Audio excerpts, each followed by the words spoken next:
we're dealing with a lot of provocative themes. We never thought that this was going to be a film that was received by all based on the financier response for so many years. We felt like we definitely had something that was like not going to be for everybody. You know, people say, just be yourself.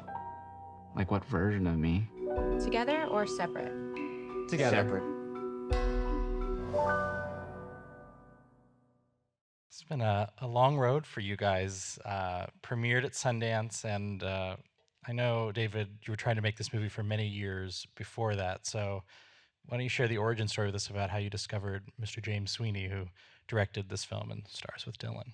Well, the short story, and I'll make it short, it's all about discovery, the next great filmmaker, the next generation. So when I saw this movie of James Sweeney, I had never met him, and I looked at this movie and I go, how did he make this movie for like $200,000? And then I saw his short films, and then we had dinner one night, the first time we met, and I'll never forget it. I said, look, there's one producer in Hollywood, his name's David Permut, and he's producing your next movie. What the hell are we doing together? And he took out an envelope, and in the envelope, he said he had a script that he had been working on called Twinless.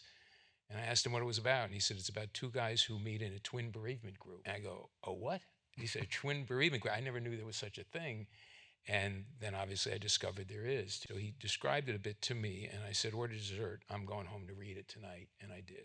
And I fell in love with it. And Dylan, you were attached a while ago as well. So one, what about the script excited you? And obviously the opportunity to play twins, I would imagine, was one of them. But then what was it about it that made you feel committed to sticking to it even when it got difficult to get this made? Every time I reopened it, over the course of the 4 years that I was attached till we got into production, it just continually remained the best thing that I read, in years. And for a long time, you have so many moments of questioning, why you're feeling that way. Or, we got passed on by over 100 financiers. So you have these moments of doubt, and it's just been so gratifying to kind of see it all come to fruition, David, what do you make of the fact that you were passed on that many times? I think it's safe to say it's a very original film. James Sweeney's a very original voice, but it had to have been a little bit discouraging that it... Not at all. Okay. Well, tell me why. Well, the reality is that when you have something that's so provocative, distinctively different and daring and bold and all those things that aren't formulaic, something uniquely different, it scares people. It scares financiers. It scares studios. They're not so prone to let's go push the green button and make this picture. It's a dark comedy. It deals with grief and loss, and there are a lot of underlying thematics to it which make it a very provocative, unique movie. And that's one of the reasons you were so attracted to it when we went to you to play these both roles, which is also an incredible challenge for any actor, but not for this guy. Well, to put Dylan on the spot a little bit, can you talk a little bit about the casting process for Roman and Rocky and how Dylan came your way? Well, the first conversation I had with James, he says, who are we going to get to play Dennis? I go, we're getting you to play Dennis. What are you talking about? I love Straight Up, and you should play the role. And then it came time to casting. And I've been talking to you a while about doing something, but I'm really glad that James was effusive about it.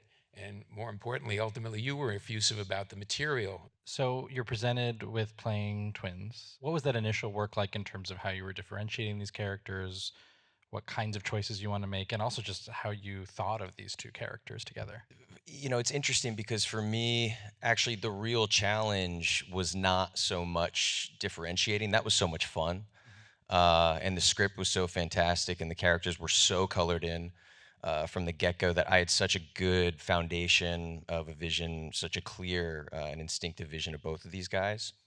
But so much so, the challenge for me ultimately was more so having these guys be so believably at one point indistinguishable from each other in childhood, because that was so essential to the emotional arc, and really telling that story, that that tragedy of this guy like never getting that resolved with his brother, who they evolved in such different directions, right? The true challenge was kind of straddling that, but also at the same time having them so believably be the same person, How did you find working with James both as a co-star and a director?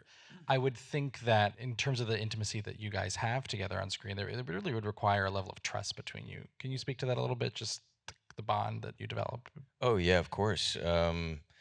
I mean, it's so much so why, in hindsight, we're kind of, in a way that everything happens for a reason. We're so thankful for the time that it took to get this movie made.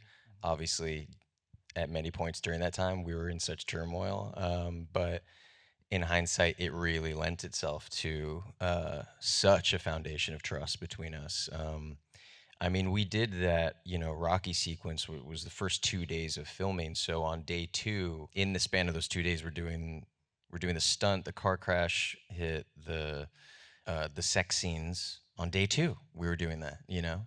So we were so in rhythm with each other by then, and that just goes such a long way to not have to kind of spend any production time getting comfortable with one another and finding it. We kind of just slipped right into it. That's so valuable.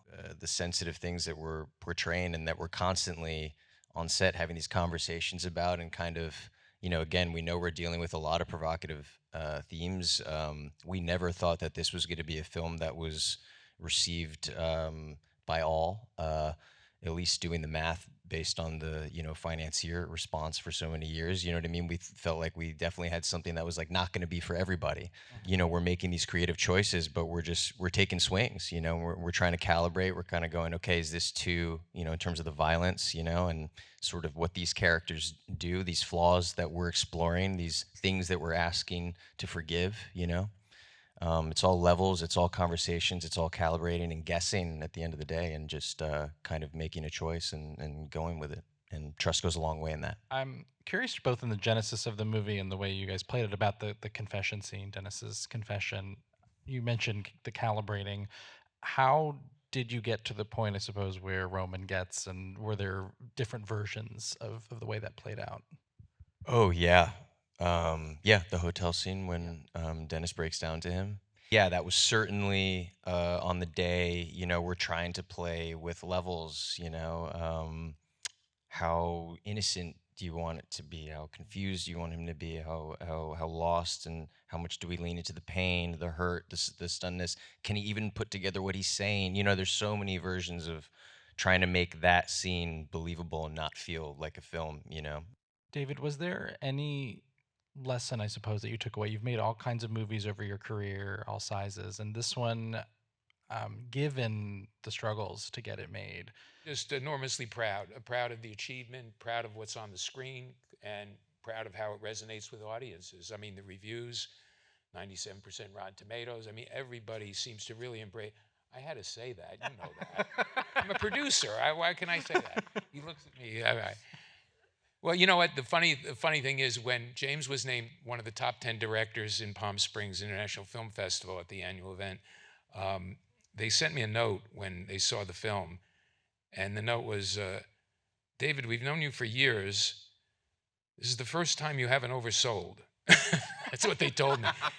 And then they mentioned Hal Ashby in that note, too. And they referenced Harold and Maude, another film that dealt with grief and loss. And in answer to your question, I'm very proud of the movie, proud of your achievement, most definitely. I thought, that's delicate. You got to cast this perfectly. And there are very few things in life that are perfect. And I sit here watching the movie again with the audience tonight, and every time it just hits me in the heart and gets my emotions going, and I'm also laughing at the same time. It's really life, and that's what's great about the storytelling. It's a hard movie to oversell, I think. It's a really wonderful film. Thank you both so much for being here. Thank you guys for coming out Thanks so tonight. much. Thank you.